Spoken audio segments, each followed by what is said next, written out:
Dua oknum pegawai lapas kelas 2A Palu sebelumnya ditangkap polisi atas kasus narkoba.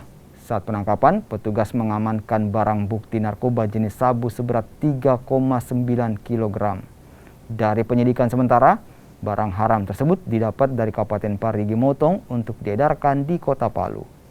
Kedua tersangka bertindak sebagai kurir sekaligus bandar narkoba.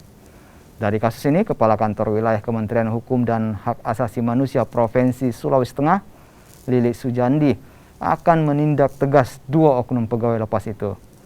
Keduanya terancam hukuman 20 tahun penjara dan terancam pemecatan.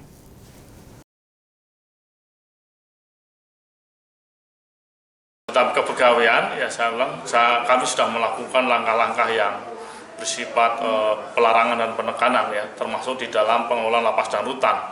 Beberapa langkah tegas, termasuk pemeriksaan dan sebagainya sudah kami lakukan. Namun demikian sekalian kalau ada oknum yang terlibat berarti memang dia yang memilih untuk dipecat.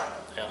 Dan kami tegaskan, sebagaimana juga dalam beberapa hari Rabu nanti kami juga akan melakukan agenda pemecatan pegawai yang terlibat narkoba di Lapas Koloni Dale. Ini akan kita lakukan pemecatan. Nah ini nanti akan menyusul juga, akan kita lakukan pemecatan juga. Jadi kami tegas supaya apa?